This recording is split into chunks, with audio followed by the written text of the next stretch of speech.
अस्सलाम वालेकुम सर जी।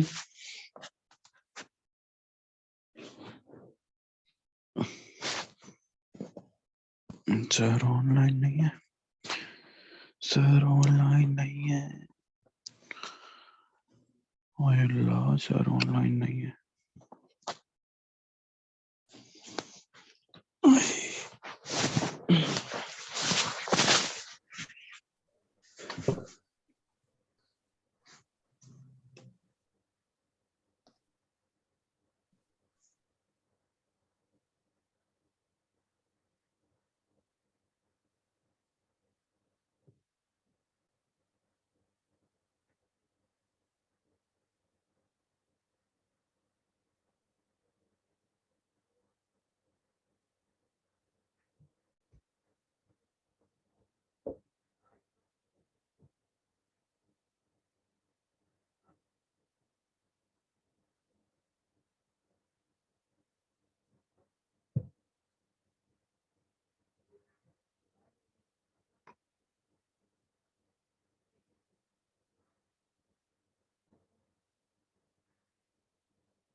Adnan Hasan,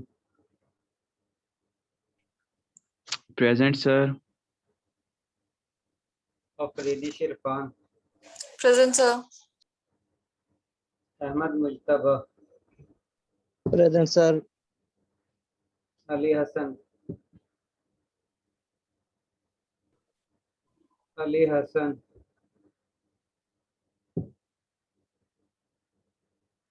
Aqsa Khurshid, Present. Arfa Abrar, Present.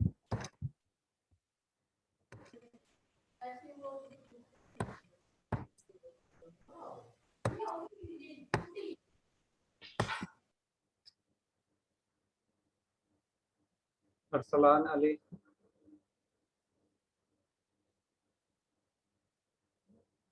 अशान Ali, present sir.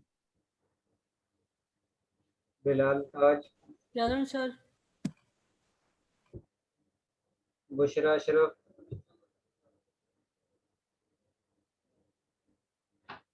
Bushra Ashraf,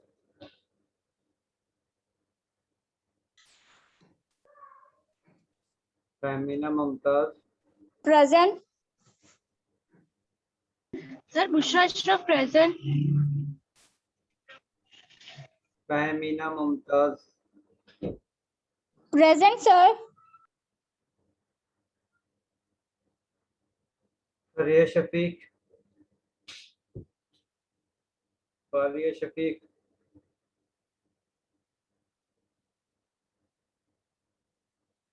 हाफज Mohammad Huzaifa,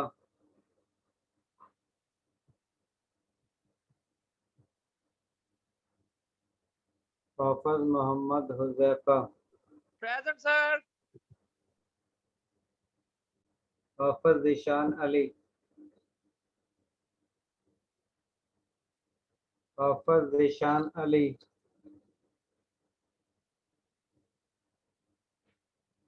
Hamza Ayub,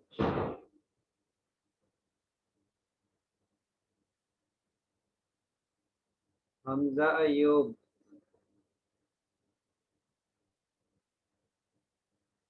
Huma Imran, Present, sir.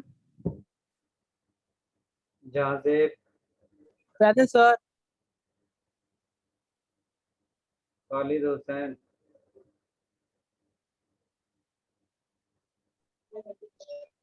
Yes sir. Khansa Ahmad Qureshi, Present. Inza Khalid, Present, sir. Laiba Iqbal, Present, sir. Liaquat,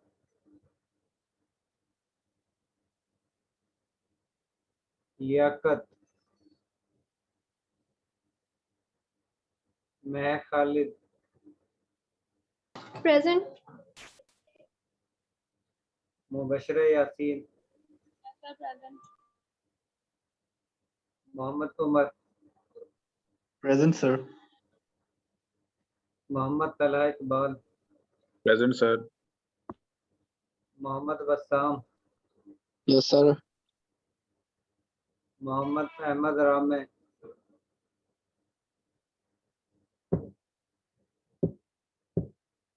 Mohammad Ahmad Rame,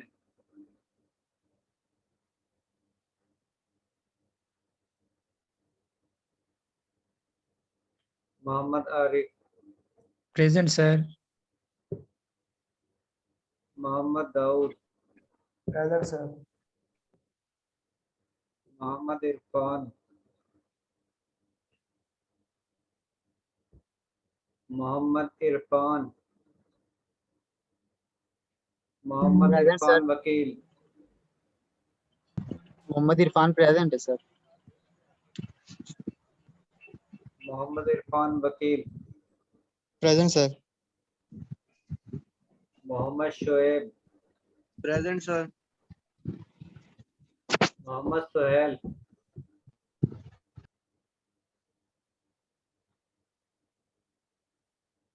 Mohammad Suhail,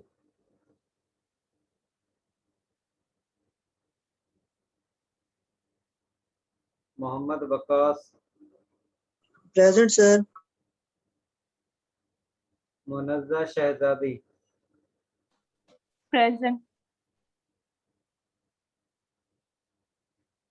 Nasir Sultan, Present, sir.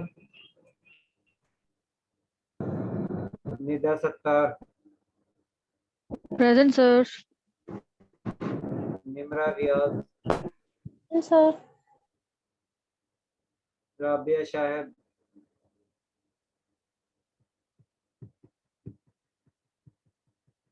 Rabia Shahid, Sadia Qayyum, Present, sir. Samra Naseer, Shahzeb Present, Zaman, sir. Okay Samra attendance हो गई है। Shahzeb Zaman, Shahzeb Zaman,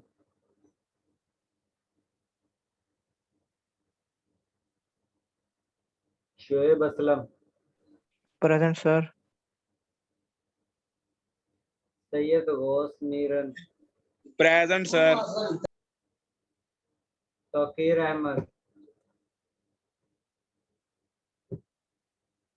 Tauqeer Ahmad,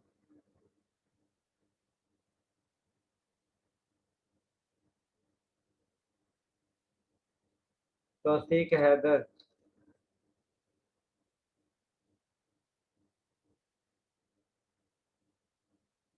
तौसीक Haider, Usman Safdar, Present, sir. Wajiha मकबूल,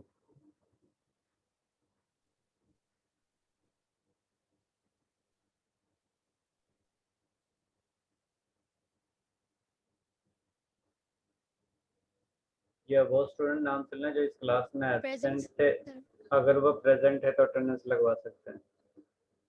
Ali Hasan, Faria Shafiq,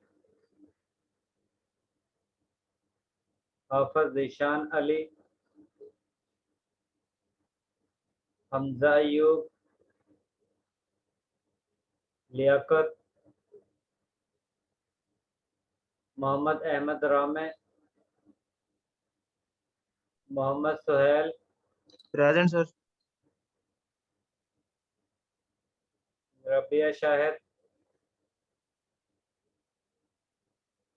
Shahzeb Zaman, Yes, sir. Present. Tauqeer Ahmad, Taufiq Haider,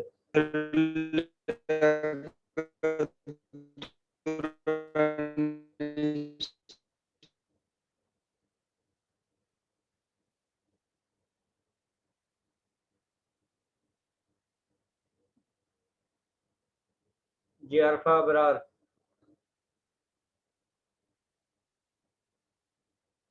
Yes, sir.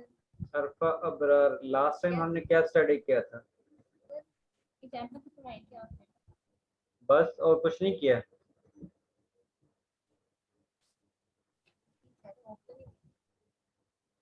कुछ भी नहीं किया?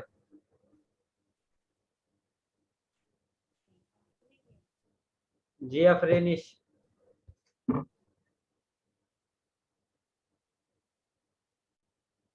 अफरीनिश इरफान, जी sir. Sir हमने standard conditions का पढ़ा था और क्या? हम लोगों ने सर उसमें स्टैंडर्ड प्रेशर जो हम लोगों ने मतलब फॉर एग्जांपल सर हम लोगों ने न्यूमेरिकल्स फाइंड किए थे स्टैंडर्ड्स कंडीशन को कंसीडर करके, जिसमें स्टैंडर्ड प्रेशर था वो 180 लिया था हम लोगों ने, और जो स्टैंडर्ड प्रेशर है वो 273 केल्विन, और सर हमने मोलर वॉल्यूम का पढ़ा था। जी अक्सा खुर्शीद,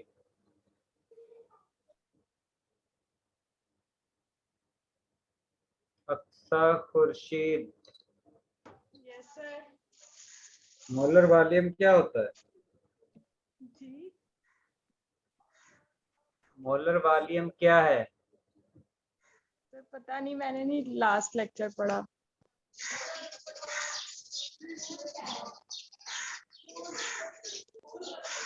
बिलाल ताज,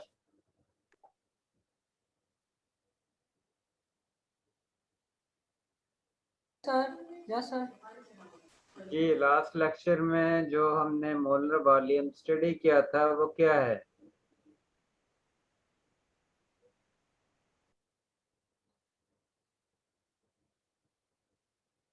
बिलाल कुछ भी नहीं है? यस सर, मोलर वॉल्यूम होता है mass, molar mass divided by mass density mass की। कमाल है। Sir molar volume is equal to mass, molar mass Usman over. Safdar,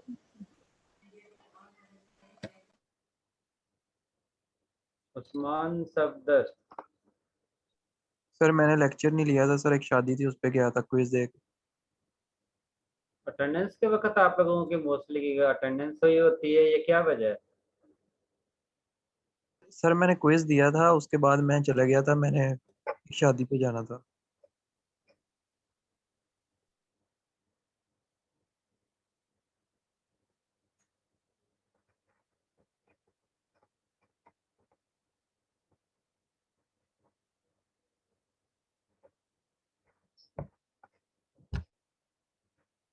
चलें आज इस तरह करते हैं, आज आप लोगों की दोबारा से अटेंडेंस हो रही है और जो स्टूडेंट इस वक्त क्लास में मौजूद है जस्ट उसी की ही अटेंडेंस होगी।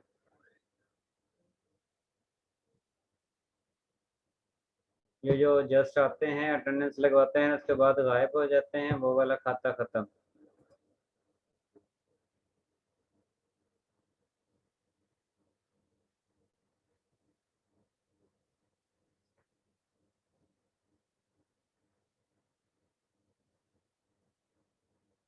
अदनान हसन है? अदनान हसन,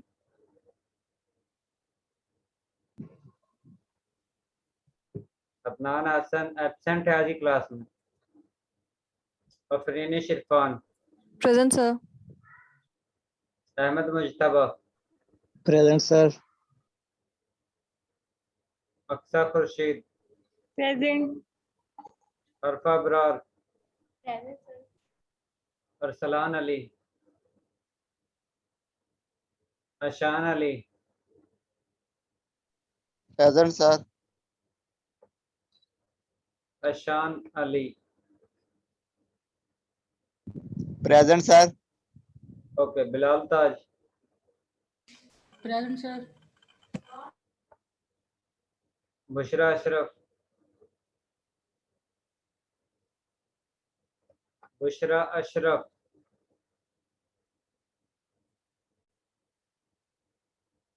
फहमीना मुमताज,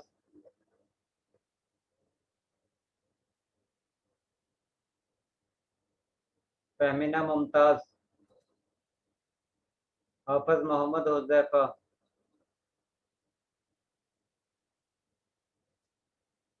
हाफिज मोहम्मद हुज़ैफा, सर उसकी नेट चला गया, ग्रुप के अंदर मैसेज आया उसका।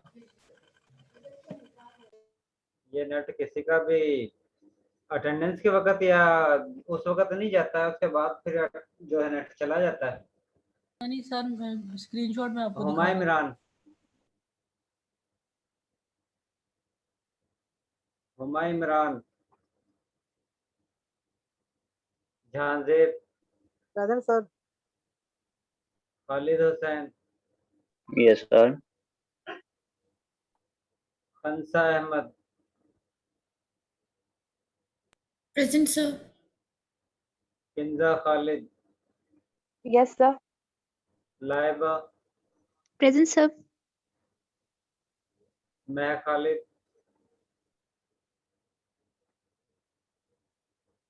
महक Khalid,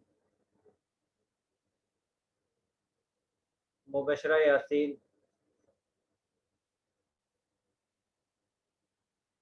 Mubashra Yasin, Mohammad Umar, yes sir present. Mohammad Talha, Present, sir. Mohammad Bassam, Mohammad Bassam, Mohammad Arif, Mohammad Arif, Mohammad Daud, present sir. Mohammad Irfan, Mohammad Irfan,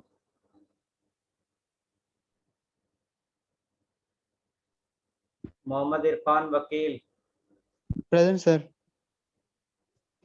Mohammad Shoaib, yes sir. Mohammad Suhail, present sir. Mohammad Waqas, present sir. Mohammad Irfan present sir. Irfan कहाँ गायब थे? मैंने तो बोला है, आप बोले ही नहीं है। Munazza, Munazza Shahzadi, Nasir Sultan, present sir. Nida Sattar, Present, sir. Nimra Riaz, Nimra Riaz, Present, sir. Sadia Qayyum, Present, sir. Samra Naseer,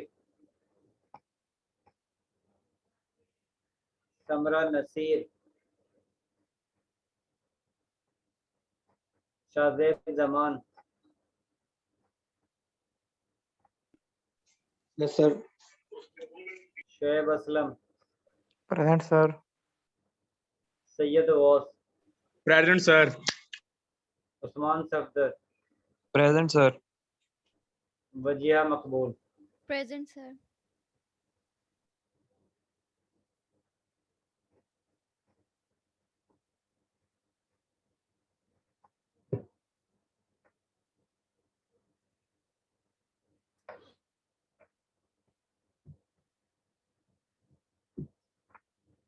last time जो आप लोगों ने स्टडी किया था वो मोलर वॉल्यूम, इसके साथ डेंसिटी आप लोग किस तरह कैलकुलेट करते हो, और उनके न्यूमेरिकल जो है वो आप लोगों ने सॉल्व किए थे।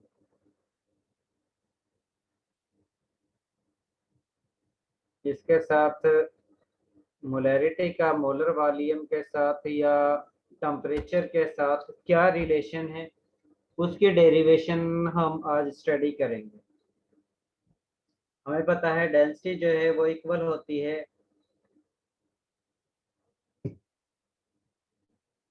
मास ओवर वॉल्यूम का, और लास्ट टाइम जो हमने इक्वेशन की थी जनरल गैस इक्वेशन, उसके मुताबिक था PV is equal to nRT।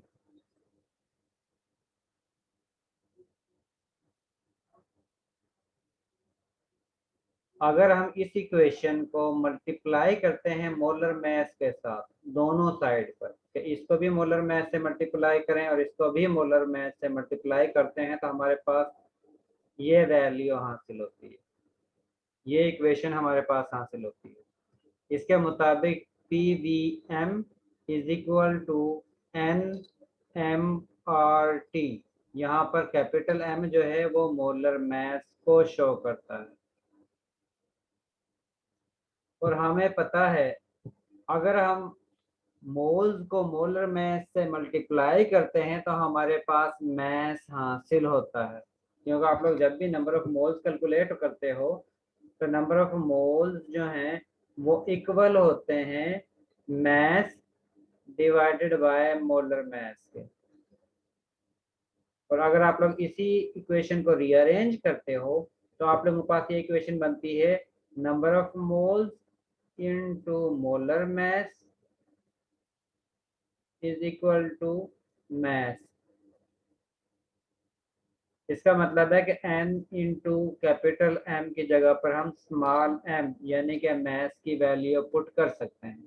तो उस कंडीशन में हमारे पास यही इक्वेशन जो है वो इस फॉर्म में हासिल होती है, जिसके मुताबिक PVM is equal to small m RT होता है।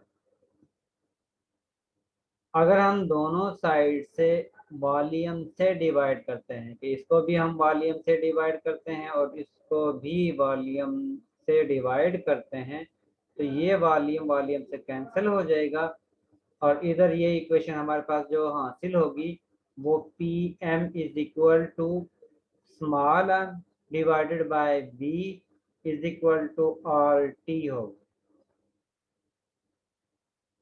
यहाँ तक अगर किसी को कोई कंफ्यूजन है कि कौन सा स्टेप किस तरह आया है तो वो आप लोग पूछ सकते हो। इसके बाद फिर हम सेकंड स्लाइड पर शिफ्ट होते हैं।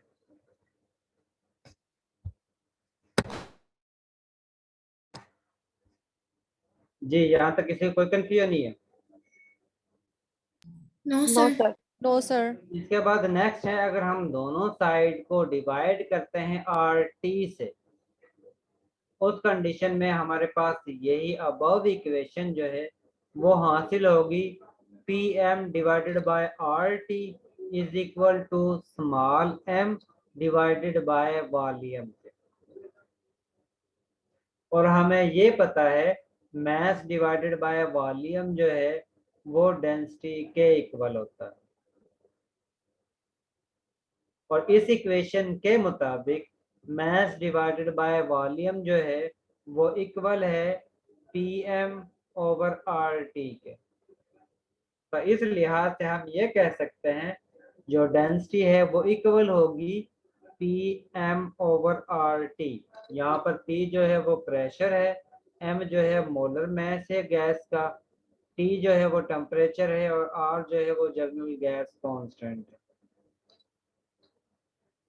ये इंडिकेट करता है, ये केमिकल इक्वेशन जो है वो ये इंडिकेट करती है अगर आप लोगों के पास प्रेशर की वैल्यू ज़्यादा होगी इसका मतलब है कि डेंसिटी की वैल्यू भी ज़्यादा होगी, क्योंकि डेंसिटी जो है वो प्रेशर के डायरेक्टली प्रोपोर्शनल है और डेंसिटी जो है वो मोलर मास के भी डायरेक्टली प्रोपोर्शनल है। अगर मोलर मास इंक्रीज होगा इसका मतलब है कि डेंसिटी की वैल्यू इंक्रीज होगी, अगर मोलर मास गैस का डिक्रीज होगा तो इसका मतलब है कि डेंसिटी की वैल्यू डिक्रीज होगी। इसके साथ डेंसिटी का टेम्परेचर के साथ इनवर्स रिलेशन, अगर टेम्परेचर इंक्रीज होगा तो डेंसिटी की वैल्यू डिक्रीज होगी, अगर टेम्परेचर की वैल्यू डिक्रीज होगी तो उस कंडीशन में डेंसिटी की वैल्यू इंक्रीज होगी। दोनों का आपस में इनवर्स रिलेशन है। ठीक है, और इस इक्वेशन की मदद से आप लोग अगर आप लोगों के पास न्यूमेरिकल में प्रेशर की वैल्यू गिवन हो, मोलर मास की वैल्यू गिवन हो, टेम्परेचर की वैल्यू गिवन हो तो उस कंडीशन में आप लोग डेंसिटी की वैल्यू कैलकुलेट कर सकते हो। इसके बाद आप लोगों का नेक्स्ट टॉपिक है स्टोइकोमेट्रिक रिलेशनशिप विद गैसेस। जिस वक्त आप लोगों के पास कोई भी रिएक्शन होता है तो उस कंडीशन में रिएक्टेंट के नंबर ऑफ मोल्स का आपस में क्या रिलेशन होता है, क्योंकि अगर आप लोग उसकी क्वांटिटी रिएक्टेंट के नंबर ऑफ मोल्स को चेंज करते हो तो उस कंडीशन में आप लोगों के पास प्रोडक्ट की अमाउंट जो है कम या ज्यादा हो सकती है। इसका मतलब है कि रिएक्टेंट के नंबर ऑफ मोल्स की मदद से हम प्रोडक्ट की अमाउंट को कैलकुलेट कर सकते हैं। और ये भी होता है कि हम अगर रिएक्टेंट के नंबर ऑफ मोल्स को चेंज करते हैं तो उस कंडीशन में प्रोडक्ट भी डिफरेंट बन सकता है। इसकी एग्जांपल ये है, अगर आप लोग कार्बन का रिएक्शन करवाते हो ऑक्सीजन के साथ, तो उस कंडीशन में आप लोगों के पास चांस होते हैं कि कार्बन डाइऑक्साइड गैस बने, और ये भी चांस होता है कि आप लोगों के पास कार्बन मोनोऑक्साइड गैस बने।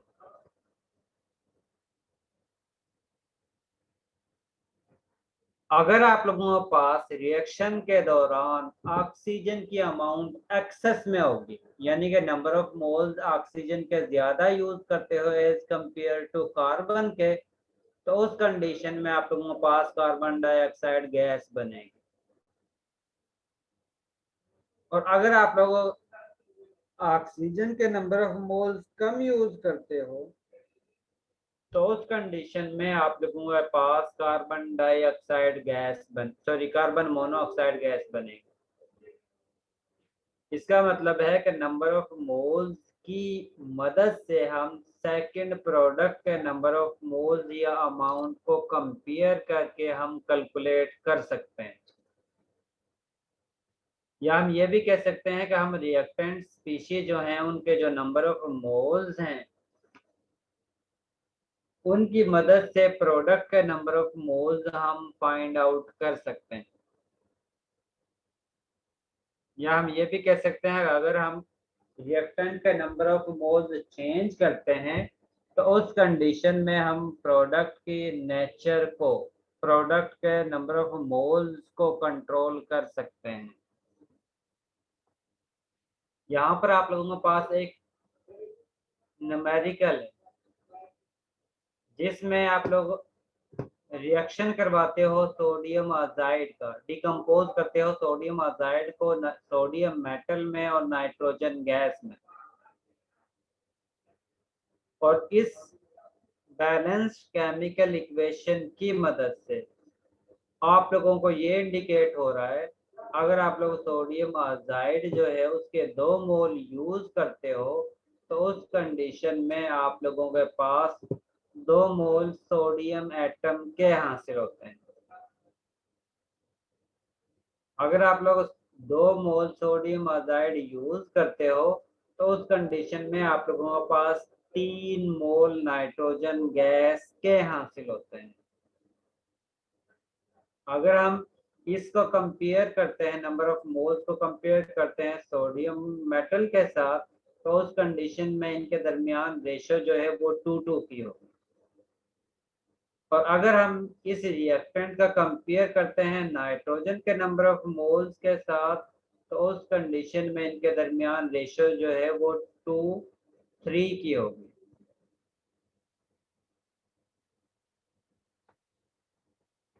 और आप लोग चाहते हो कि इसके नंबर ऑफ मोल्स गिवन है तो नाइट्रोजन गैस के नंबर ऑफ मोल्स हम कंपेयर करके फाइंड आउट कर सकते हैं। इसी तरह अगर आप लोगों के पास इसके नंबर ऑफ मोल्स गिवन है तो इसके नंबर ऑफ मोल्स को कंपेयर करके सोडियम मेटल के नंबर ऑफ मोल्स हम कैलकुलेट कर सकते हैं। यहाँ पर आप लोगों के पास जो न्यूमेरिकल है उसमें आप लोगों के पास मैस गिवन है सोडियम आजाइड का, और आप लोगों को पता है अगर हम मैस को मोलर मैस से डिवाइड करते हैं तो हमारे पास नंबर ऑफ मोल्स हासिल होते हैं। इसका मतलब है कि अगर हम इस वैल्यू को सोडियम आजाइड के मोलर मैस से डिवाइड करेंगे तो हमारे पास नंबर ऑफ मोल्स हासिल होंगे, और वो उस वैल्यू के होंगे जो वैल्यू गिवन। और जिस वक्त हम कंपेयर करते हैं सोडियम आजाइड को नाइट्रोजन के साथ, क्योंकि सबसे पहला तो काम है कि आप लोगों ने बैलेंस्ड केमिकल इक्वेशन में जो सोडियम आजाइड है उसके नंबर ऑफ मोल्स कितने बनते हैं। अब सोडियम आजाइड का मोलर मास जो बनता है वो 65 बनता है। आप लोग इसके गिवन मास को डिवाइड करते हो मोलर मास से, तो आप लोगों के पास इसके नंबर ऑफ मोल जो है वो 0.692 मोल हासिल होते हैं। और जिस वक्त आप लोग बैलेंस्ड केमिकल इक्वेशन को कंपेयर करते हो तो उसके लिहाज से नाइट्रोजन के जो नंबर ऑफ मोल्स बनते हैं वो आप लोगों ने कैलकुलेट करने हैं। अब वो आप लोगों ने किस तरह कैलकुलेट करने हैं कि पहले आप लोगों के पास जो केमिकल इक्वेशन है उसके मुताबिक आप लोगों के पास अगर 2 मोल सोडियम आजाइड के हैं तो 3 मोल नाइट्रोजन के बनेंगे। अगर इसके 4 मोल होंगे इसका मतलब है कि इसके जो हैं वो 6 मोल हो जाएंगे। अगर इसके जो है वो 6 मोल होते हैं तो इसके और भी इंक्रीज हो जाएंगे। इसका मतलब है हम जस्ट इसके नंबर ऑफ मोल्स को इससे मल्टीप्लाई करते हैं अगर इंक्रीज हो रहे हैं तो। और अगर इसके नंबर ऑफ मोल्स डिक्रीज होंगे तो उस कंडीशन में इसके नंबर ऑफ मोल्स ये जो बैलेंस केमिकल इक्वेशन में गिवन है उसको हम इसके नंबर ऑफ मोल से डिवाइड करेंगे। अब 3 मोल प्रोड्यूस करते हैं नाइट्रोजन गैस के, और अगर आप लोगों के पास 1 मोल सोडियम आजाइड का हो तो उस कंडीशन में आप लोगों के पास सोडियम के 3 डिवाइडेड बाय 2 मोल्स बनेंगे। और आप लोगों के पास गिवन वैल्यू जो है जो आप लोगों ने कैलकुलेट की है उस कंडीशन में आप लोगों के पास इसकी मोलैरिटी जो है नंबर ऑफ मोल जो हासिल होते हैं वो 0.692 मोल है।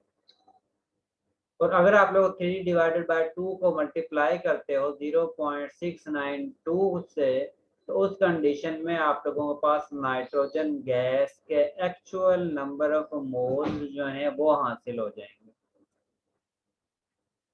अब आप लोगों के पास जो इसमें पूछा गया है न्यूमेरिकल के अंदर वो ये पूछा गया है कि वॉल्यूम नाइट्रोजन गैस का क्या है। नाइट्रोजन के नंबर ऑफ मोल्स आप लोगों ने बैलेंस्ड केमिकल इक्वेशन से नंबर ऑफ मोल्स को कंपेयर करके फाइंड आउट कर लिए हैं। आर की वैल्यू कांस्टेंट है, टेम्परेचर की वैल्यू न्यूमेरिकल के अंदर गिवन और वो भी डिग्री सेल्सियस में है, इसको आप लोगों ने केल्विन में कन्वर्ट करना है। इसके साथ न्यूमेरिकल के अंदर प्रेशर की वैल्यू गिवन है और वो भी एटीएम में ही गिवन है। इसका मतलब है कि नंबर ऑफ मोल्स की वैल्यू आप लोगों ने यहाँ से नाइट्रोजन गैस के नंबर ऑफ मोल्स की वैल्यू कैलकुलेट कर ली। इसके बाद जस्ट आप लोगों ने डायरेक्ट ये वैल्यू इस फार्मूले के अंदर पुट करनी है और आप लोगों के पास नाइट्रोजन गैस का वॉल्यूम हासिल हो जाएगा। और जिसकी वैल्यू जो आप लोगों के पास हासिल होती है वो है 22.5 लीटर। तो इस तरह आप लोग नंबर ऑफ मोल्स को बैलेंस्ड केमिकल इक्वेशन की मदद से भी कैलकुलेट कर सकते हो। इसके बाद नेक्स्ट आप लोगों का जो टॉपिक है वो है पार्शियल प्रेशर का। अगर आप लोग डिफरेंट गैसेस को किसी कंटेनर में फिल करते हो तो फिल करने की वजह से हर गैस जो है वो प्रेशर जनरेट करेगी, हर गैस की वजह से प्रेशर जो है वो प्रोड्यूस होगा।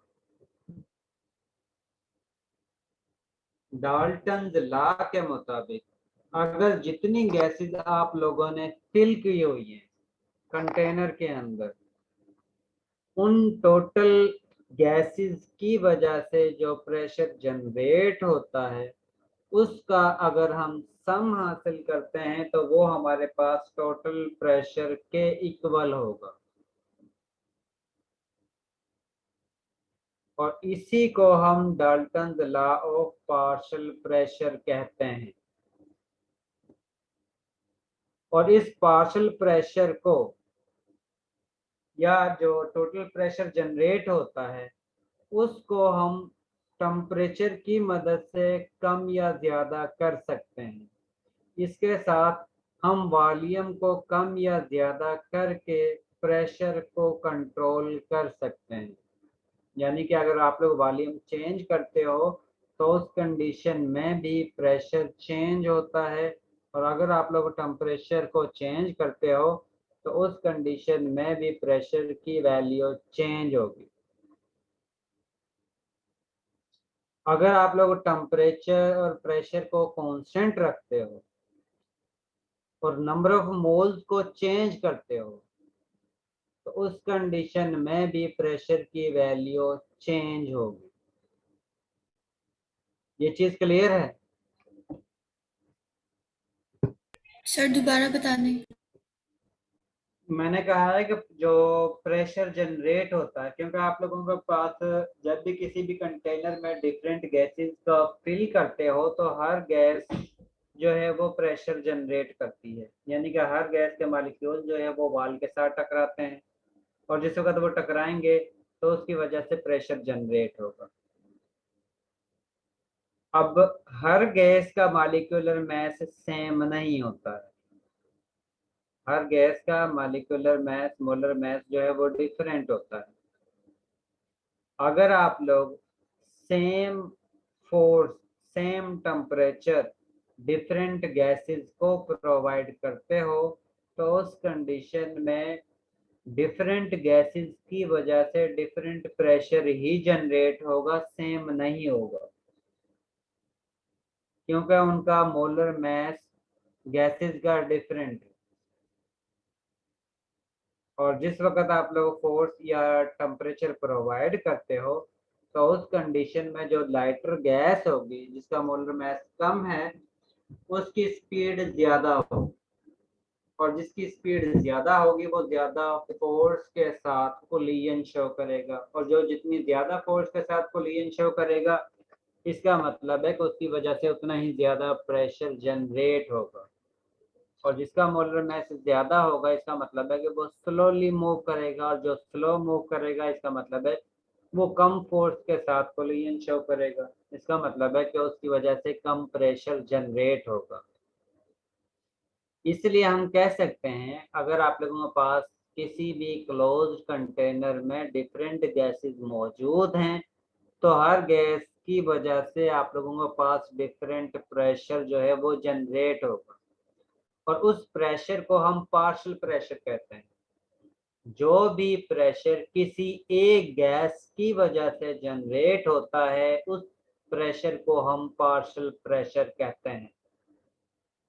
और अगर हम इन टोटल पार्शियल प्रेशर को सम करते हैं तो हमारे पास टोटल प्रेशर हासिल होगा, और टोटल प्रेशर जो है वो इक्वल होता है सम ऑफ ऑल पार्शियल प्रेशर।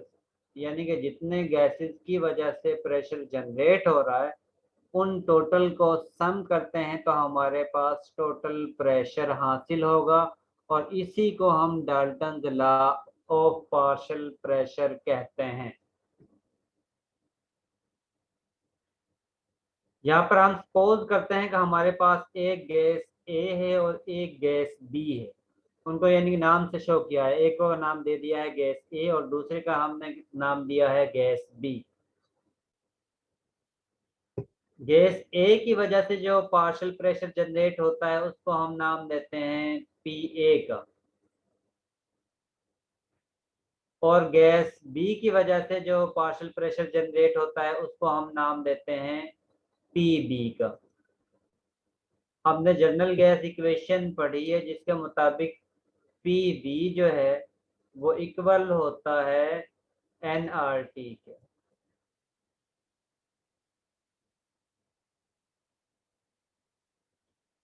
जिस गैस यानी कि partial pressure of gas A के लिए हम पी ए यूज करेंगे, वॉल्यूम दोनों गैसेस के लिए सेम होगा। सेम होगा तो इसका मतलब है हम उसको कांस्टेंट लिख सकते हैं। नंबर ऑफ मोल्स दोनों गैसेस के डिफरेंट होंगे, इसी वजह से हमने नंबर ऑफ मोल्स के साथ भी गैसेस की इंडिकेशन करनी है। तो number of moles for gas A के लिए Na यूज करेंगे और number of moles for gas B के लिए हम Nb यूज करेंगे। और जो आप लोगों ने इक्वेशन पहले स्टडी की है उसके मुताबिक प्रेशर जो है वो इक्वल होता है number of moles into R into temperature divided by volume.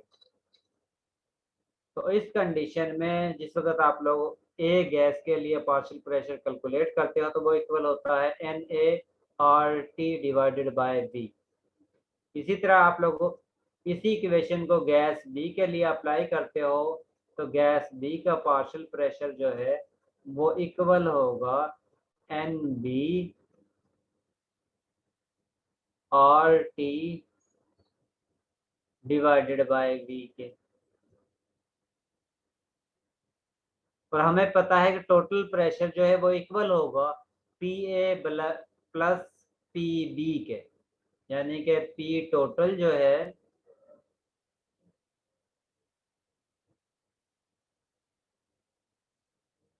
P total equal होगा PA प्लस PB के। अब PA और PB के जगह पर हम उनकी वैल्यू पुट करते हैं। PA के जगह पर आप लोगों के पास वैल्यू जो हासिल होती है वो Na और T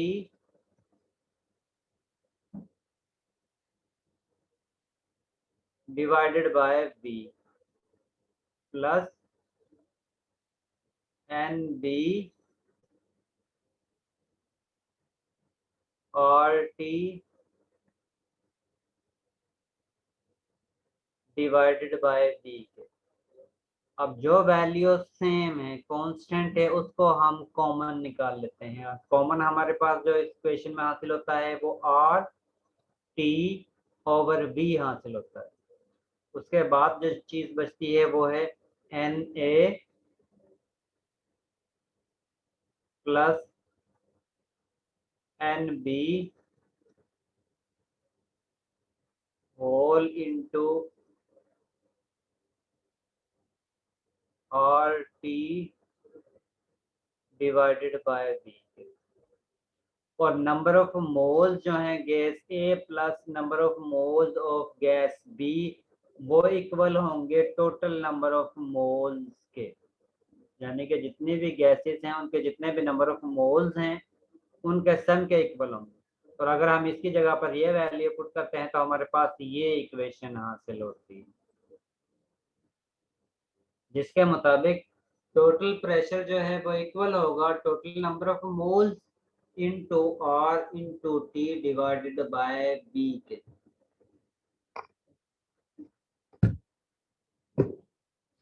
यहाँ तक अगर कोई पॉइंट आप लोगों को क्लियर नहीं हुआ तो वो आप लोग पूछ सकते हो, उसके बाद फिर हम आगे चलते हैं।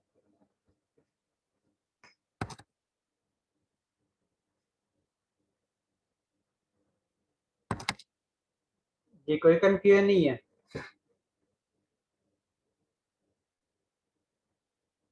इसके बाद है नेक्स्ट, जिस वक्त आप लोगों के प्रेशर चेंज होता है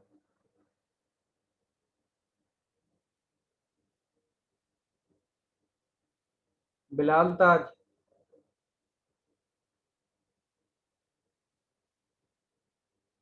बिलाल ताज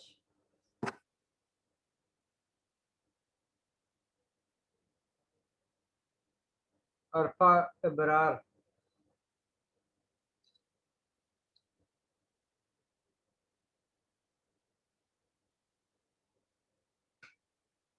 अरफा अबरार। Yes sir.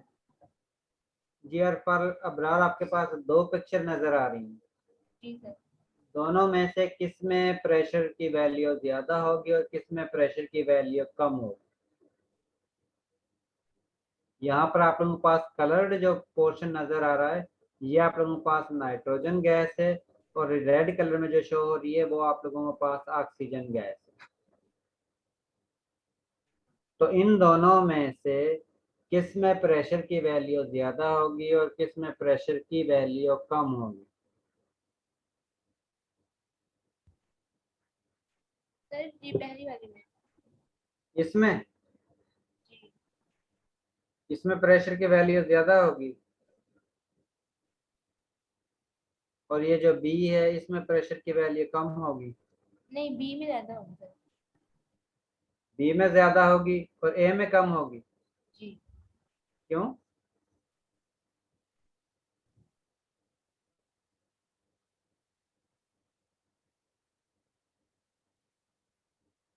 जी मोहम्मद सुहेल।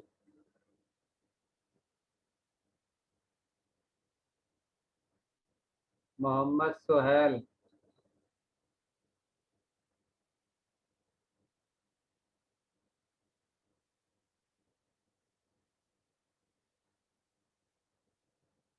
सैयद गौस।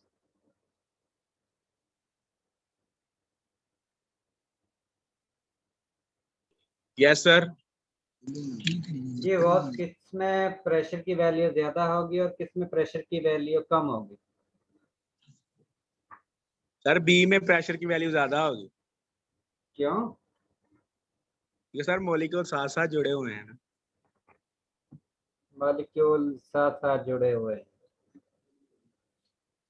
क्योंकि इसमें मॉलिक्यूल की क्वांटिटी ज्यादा है, अमाउंट ज्यादा है, मॉलिक्यूल एक दूसरे के करीब हैं और जितने मॉलिक्यूल की क्वांटिटी ज्यादा होगी इसका मतलब है कि वो ज्यादा कोलिजन शो करेंगे और जो गैसेस जितनी ज्यादा कोलिजन शो करती हैं इसका मतलब है उनकी वजह से प्रेशर भी उतना ही ज्यादा जनरेट होगा। Yes sir. इन दोनों में से इसमें गैसेस की क्वांटिटी ज्यादा है, लिहाजा इसकी वजह से इसमें प्रेशर की वैल्यू ज्यादा होगी और सेकंड में कम होगी। इसके बाद है काइनेटिक मॉलिक्यूलर थ्योरी। ये बेसिकली एक मैथमेटिकल डेरिवेशन है और डेरिवेशन के लिए कुछ पॉइंट हैं जिनको आप लोग फॉलो करते हो और उसके बाद आप लोग मैथमेटिकली डिराइव करते हो वैल्यू को। आप लोगों ने उन पॉइंट को याद रखना है और उसके साथ जो लास्ट में उसका प्रूफ हासिल होता है वो आप लोगों को इस PC2 में पढ़ाया जाएगा। बाकी उसकी डेरिवेशन जो है वो आप लोगों ने फिजिकल केमिस्ट्री में पढ़नी है। इसमें सबसे पहला पॉइंट जो है वो आप लोगों का ये है कि कुछ मॉलिक्यूल जो हैं वो मोनोएटॉमिक फॉर्म में एग्जिस्ट करते हैं, गैस के मॉलिक्यूल, कुछ जो है वो डाई एटॉमिक में होते हैं, कुछ ज़्यादा लॉन्ग मॉलिक्यूल या डिफरेंट एटम पर कंसिस्ट करते हैं। कुछ जो है मोनोएटॉमिक होते हैं जिस तरह नोबल गैसेस हैं जिसमें आर्गन, हीलियम, क्रिप्टॉन, जीनोन आती हैं जो वो मोनोएटॉमिक फॉर्म में एग्जिस्ट करते हैं और मोनोएटॉमिक फॉर्म में ही मूव करती हैं। कुछ जो है बायएटॉमिक फॉर्म में एग्जिस्ट करती हैं जिस तरह ऑक्सीजन गैस है, हाइड्रोजन गैस है, नाइट्रोजन गैस है। और जिस वक्त वो मूव करती हैं, गैस ने तो मूव करना ही करना है, ठीक है, तो उस कंडीशन में सेकंड पॉइंट इसका ये है कि मॉलिक्यूल्स के दरमियान जो अट्रैक्शन है वो ना होने के बराबर होती है। जिस वक्त हम गैस फेज के मॉलिक्यूल की बात करते हैं तो उस कंडीशन में गैस के मॉलिक्यूल के दरमियान फोर्स ऑफ अट्रैक्शन जो है वो ना होने के बराबर होती है। इसके बाद थर्ड पॉइंट है इस थ्योरी का, जिस वक्त मॉलिक्यूल फ्रीली मूव करते हैं तो उस कंडीशन में ये मॉलिक्यूल्स आपस में भी कोलिजन करते हैं और इसके साथ जो जिस कंटेनर या वेसल में आप लोगों ने गैस को फिल किया होता है उसके साथ भी ये कोलिजन शो करते हैं और कोलिजन के बाद ये किसी और डायरेक्शन में मूव करना शुरू कर देते हैं। जिस तरह यहाँ पर आप लोगों के पास ये मॉलिक्यूल है, इसकी डायरेक्शन पहले ये थी, वॉल के साथ टकराया है मॉलिक्यूल, टकराने के बाद इसकी डायरेक्शन जो है वो चेंज हो गई। इसी तरह यहाँ पर ये मॉलिक्यूल जो है इस डायरेक्शन में मूव कर रहा था, सेकंड मॉलिक्यूल जो है वो इस डायरेक्शन में मूव कर रहा था, दोनों की कोलिजन हुई है और कोलिजन के बाद नीचे वाला मॉलिक्यूल जो है वो इस डायरेक्शन में मूव करना शुरू कर दिया है, ऊपर वाले ने इस डायरेक्शन में मूव करना शुरू कर दिया है। और वो ये कहता है कि जब भी मॉलिक्यूल्स की कोलिजन होगी तो वो कोलिजन इलास्टिक होगी। इलास्टिक का मतलब है कि ना ही उनकी एनर्जी जो है वो चेंज होगी और ना ही उनका मोमेंटम चेंज होगा जो मॉलिक्यूल रोटेट मूव कर रहे हैं। इसके बाद इसका फोर्थ पॉइंट जो है, फोर्थ पॉइंट ये है कि मॉलिक्यूल के दरमियान स्पेस जो है वो बहुत ज्यादा होती है। गैस फेज में मॉलिक्यूल के दरमियान स्पेस जो है वो बहुत ज्यादा होती है। जिस तरह इस मॉलिक्यूल को इससे कंपेयर करते हैं तो इनके दरमियान कितनी स्पेस मौजूद है, इसी तरह इस मॉलिक्यूल को इसके साथ कंपेयर करते हैं तो इनके दरमियान स्पेस जो है वो बहुत ज्यादा मौजूद है। इसी तरह इस मॉलिक्यूल को इसके साथ कंपेयर करते हैं तो उसके दरमियान बहुत ज़्यादा स्पेस है। इनको कंपेयर करते हैं तो इनके दरमियान स्पेस जो है वो बहुत ज़्यादा है। और गैस के मॉलिक्यूल को आप लोग जितना वॉल्यूम प्रोवाइड करते हो, गैस के मॉलिक्यूल उन टोटल वॉल्यूम को ऑक्यूपाई कर लेते हैं। अगर आप लोग वॉल्यूम को कम करते हो तो उस कंडीशन में गैस के मॉलिक्यूल कम वॉल्यूम को ऑक्यूपाई करते हैं। अगर आप लोग गैस के मॉलिक्यूल को ज़्यादा वॉल्यूम लेते हो तो उस कंडीशन में वो ज़्यादा वॉल्यूम को ऑक्यूपाई कर लेते हैं। इस कंडीशन में अगर आप लोग एक्चुअल में गैस का वॉल्यूम देखना चाहते हो तो वो वॉल्यूम गैस का बहुत ही स्लाइटली होता है, यानी कि ऑलमोस्ट ये कह लो कि ये आप लोगों ने वॉल्यूम दिया हुआ है जिसमें से सिर्फ इतना वॉल्यूम गैस का है कि इतने वॉल्यूम के अंदर गैस के मॉलिक्यूल आ सकते हैं। अब इस वॉल्यूम को हम इसके साथ कंपेयर करते हैं तो ये वैल्यू ना होने के बराबर है। इसलिए हम कह सकते हैं कि गैसेस का जो वॉल्यूम होता है एक्चुअल, वो गिवन वॉल्यूम से नेग्लिजिबल होता है, बहुत कम होता है। इसके बाद लास्ट पॉइंट है कि टेम्परेचर जो है वो मॉलिक्यूल्स की काइनेटिक एनर्जी के डायरेक्टली प्रोपोर्शनल होता है। कि जितना आप लोग टेम्परेचर इंक्रीज करोगे उतने ही मॉलिक्यूल्स की काइनेटिक एनर्जी जो है वो इंक्रीज होगी, और जितना टेम्परेचर कम करोगे उतने ही मॉलिक्यूल्स की काइनेटिक एनर्जी जो है वो कम होगी।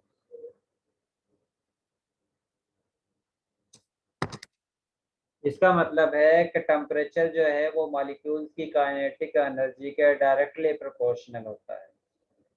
टेम्परेचर इंक्रीज करने की वजह से मॉलिक्यूल्स की मूवमेंट ज़्यादा होगी और टेम्परेचर कम करने की वजह से मॉलिक्यूल्स की मूवमेंट कम होगी।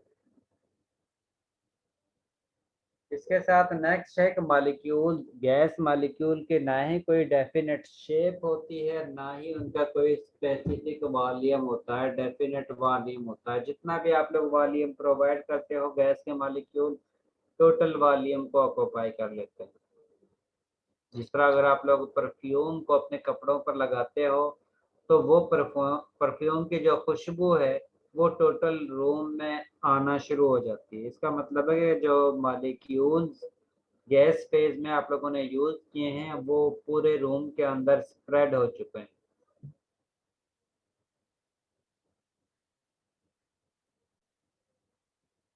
अगर आप लोग गैस पर प्रेशर अप्लाई करते हो तो उस कंडीशन में, क्योंकि गैस के मॉलिक्यूल के दरमियान स्पेस बहुत ज़्यादा होती है, उस वजह से गैस के मॉलिक्यूल एक दूसरे के करीब आ सकते हैं।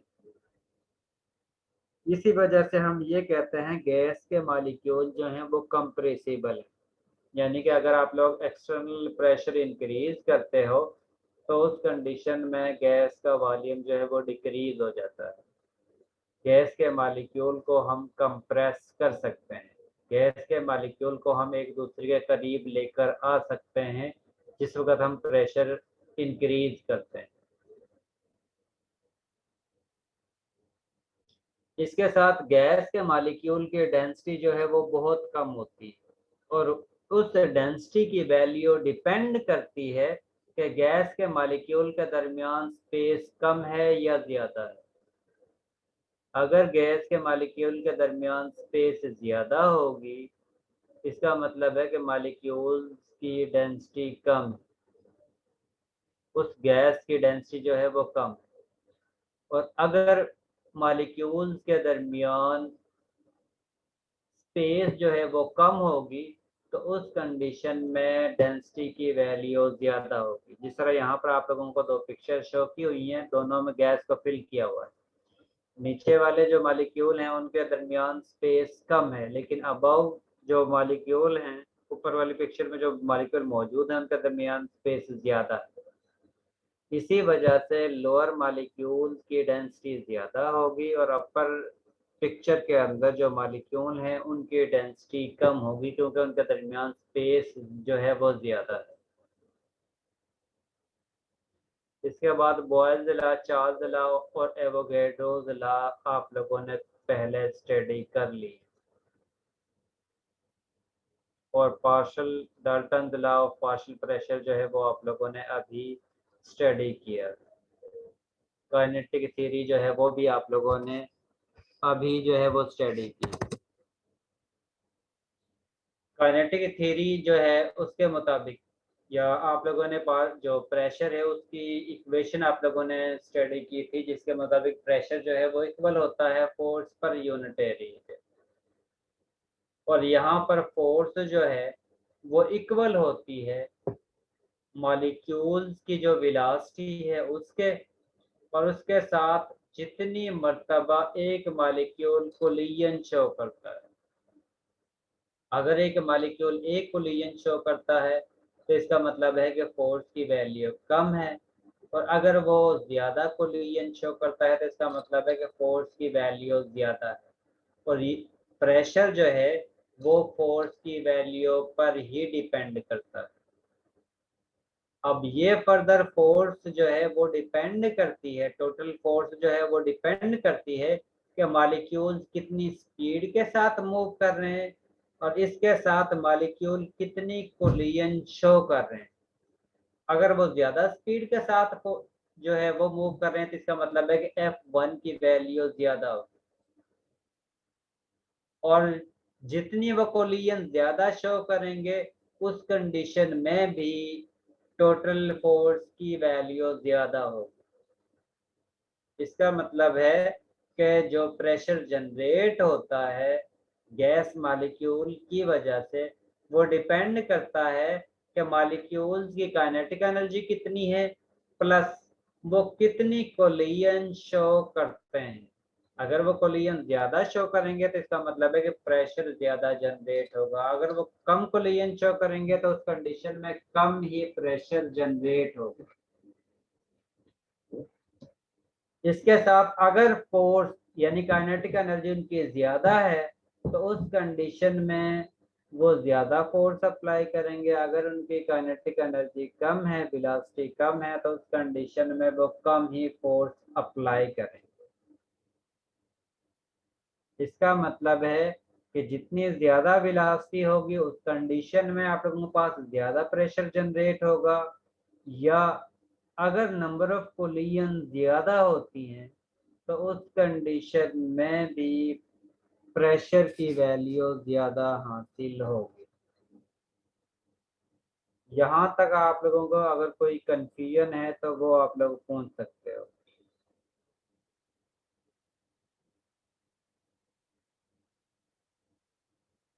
जी कोई कंफ्यूजन नहीं है, या सिर्फ मैं पढ़ाता जा रहा हूँ और आप लोग जो है वो। जी उस्मान सफदर। सर ये एक पॉइंट बता दें, number of collision is directly proportional to number of particle within a distance from the wall. Sorry sir अभी जो आपने लास्ट स्लाइड एक्सप्लेन की है ना उसी में से मैंने कहा कि जिस तरह ये आपके पास पिक्चर है, इसमें ये गैस के मॉलिक्यूल फिल किए हुए हैं। अब जिस वक्त ये गैस के मॉलिक्यूल मूव करते हैं, हरकत करते हैं, ये तो आप लोगों को पता है कि गैस के मॉलिक्यूल जो है वो फ्रीली रैंडमली अपनी मर्जी से मूव कर रहे होते हैं, और जिस वक्त वो मूव करते हैं तो उस कंडीशन में ये गैस के मॉलिक्यूल, ये जो वॉल है ये जो इसकी दीवार है उसके साथ भी टकराते हैं। अगर ये गैस के मॉलिक्यूल इस वाल के साथ ज्यादा मर्तबा टकराएंगे तो उस कंडीशन में ज्यादा ही प्रेशर जनरेट होगा। यानी कि एक दफा ये टकराएंगे तो उस कंडीशन में प्रेशर जनरेट हुआ है, उसके बाद फिर वो दोबारा से टकराते हैं तो इसका मतलब है कि पहले वाला प्रेशर प्लस दूसरी मर्तबा जिस वक्त टकराए हैं तो उस कंडीशन में वो वाला प्रेशर, दोनों को सम करेंगे। उसके बाद तीसरी मर्तबा टकराते हैं तो उस कंडीशन में 3 प्रेशर यानी कि हो जाते हैं। इसका मतलब है कि जितनी ज्यादा गैस के मॉलिक्यूल कोलिजन करेंगे उतने ही ज्यादा प्रेशर जनरेट होगा, और अगर वो कम कोलिजन करेंगे यानी कि नंबर ऑफ कोलिजन कम होंगी तो उस कंडीशन में कम प्रेशर जनरेट होगा। दूसरा सर मैंने बताया इसमें डिस्टेंस की क्या बात की हुई है? डिस्टेंस की ये बात है, अगर ये मॉलिक्यूल जो है वो एक दूसरे के करीब है, यानी कि आप लोग इसमें गैस ज्यादा फिल कर देते हो, तो उस कंडीशन में ये मॉलिक्यूल जो है वो ज्यादा कोलिजन शो करेंगे, क्योंकि मॉलिक्यूल जो है वो करीब करीब है और उन मॉलिक्यूल्स का वाल से डिस्टेंस जो है वो भी करीब है। अगर कंसंट्रेशन गैस की ज्यादा होती है तो उस कंडीशन में नंबर ऑफ कोलिजन ज्यादा हो जाती है, क्योंकि डिस्टेंस फासला जो है इस वाल से मॉलिक्यूल का वो कम हो जाता है, ज्यादा मॉलिक्यूल इसके अंदर फिल करते हैं तो। और अगर गैस के मॉलिक्यूल कम फिल करते हो तो उस कंडीशन में यही जो गैस के मॉलिक्यूल हैं इनके दरमियान स्पेस और ज्यादा हो जाएगी। यही मॉलिक्यूल जो है वो एक दूसरे से ज्यादा डिस्टेंस पर होंगे और हर मॉलिक्यूल ने वाल के साथ टकराना है। इसका मतलब है कि वो ज्यादा देर से वाल तक पहुंचेगा, तो जितनी ज्यादा देर में वो वाल तक पहुंचेगा उसके बाद कोलिजन शो करेगा। अब ये कह लें कि अगर आप लोगों के पास 100 मॉलिक्यूल्स हैं तो वो 1 मिनट में 50 मरतबा टकराते हैं। अगर आप लोग उन्हीं मॉलिक्यूल की क्वांटिटी 50 कर देते हो, अब पहले 100 मॉलिक्यूल पहुंच रहे थे तो वो यानी कोलिजन शो कर रहे थे 50, अब आप लोगों के पास टोटल मॉलिक्यूल ही 20 हैं। अब 20 में से ऑलमोस्ट इस वाल के साथ टकराने वाले जो मॉलिक्यूल हैं वो 5 होंगे या 6 होंगे। अब इसका मतलब है कि कोलिजन की क्वांटिटी कम हो चुकी है।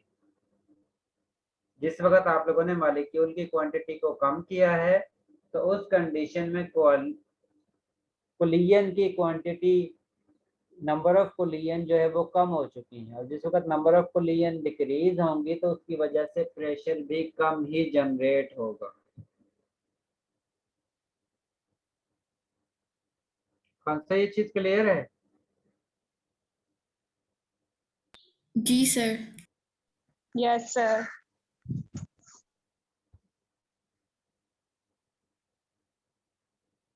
आज के लिए इतना ही करते हैं, बाकी जो है हम नेक्स्ट क्लास में स्टडी करेंगे।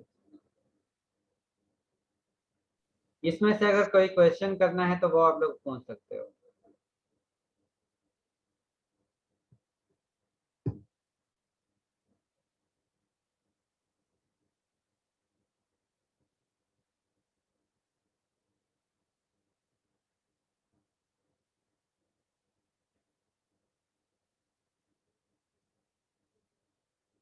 इसके साथ आप लोगों को ये बताना था, मैंने आप लोगों को टाइम टेबल शेयर किया है।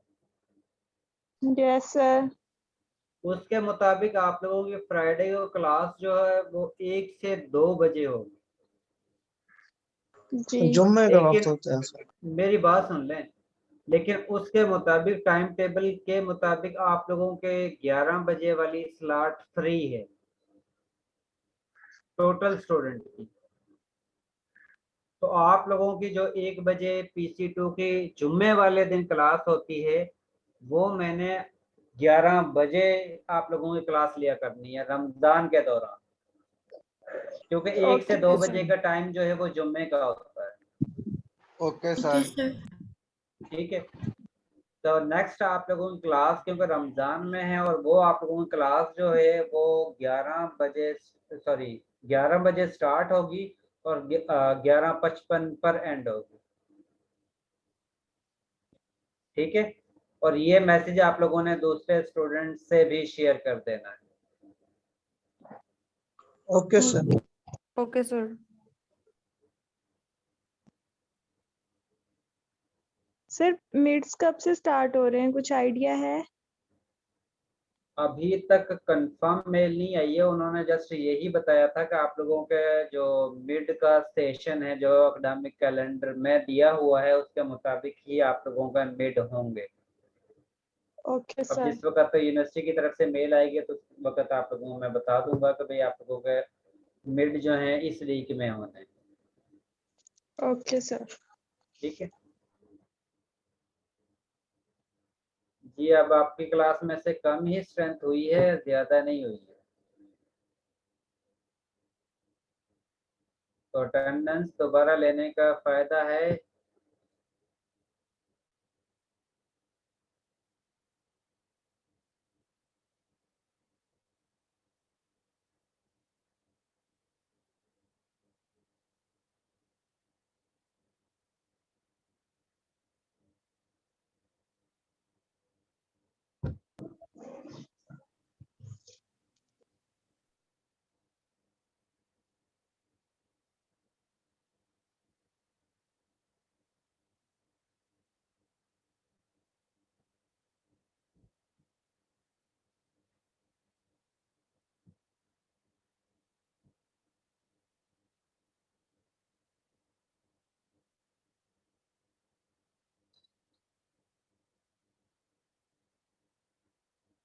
और टोटल लेक्चर की रिकॉर्डिंग जो है वो मैंने आप लोगों को LMS पर शेयर की हुई है।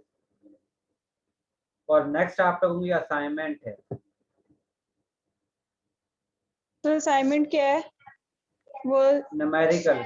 LMS पे है? मैं LMS पे शेयर कर दूंगा कल, बल्कि अभी कर देता हूँ।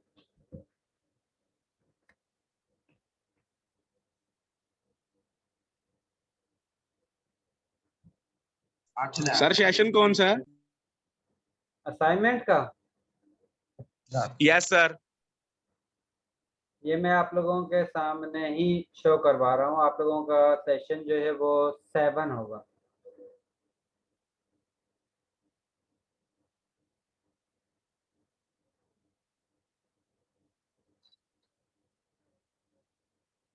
सेशन नंबर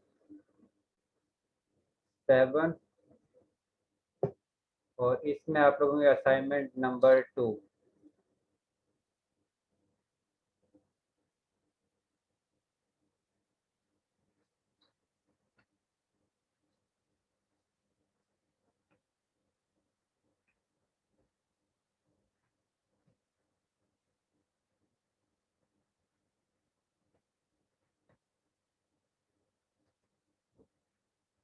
ये मैं यहाँ पर न्यूमेरिकल लिख रहा हूँ, ये आप लोगों ने सॉल्व करके LMS पर अपलोड करने हैं।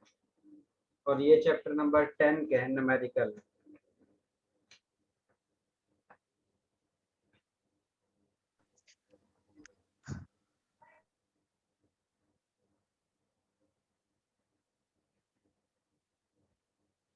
टेन पॉइंट 5.2 से लेकर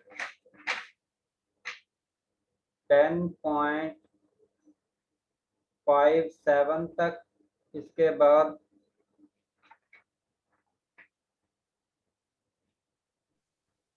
10.62 से लेकर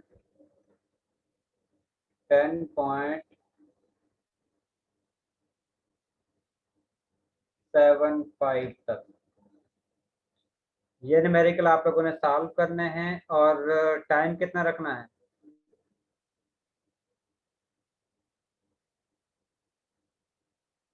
सर 1 वीक का टाइम दे दें।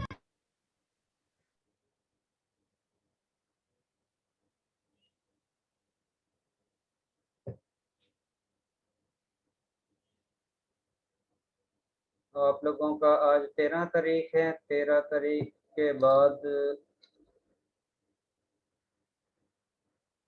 20 तारीख रख दें।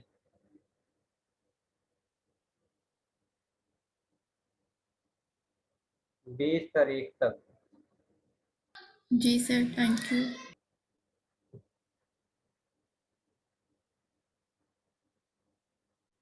20 तारीख को रात 12 बजे तक आप लोग सबमिट करवा सकते हो। Okay sir.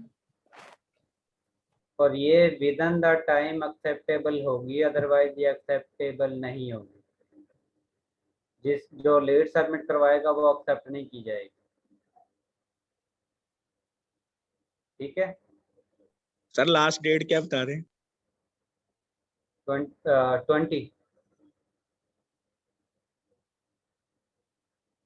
20 तारीख लास्ट डेट है।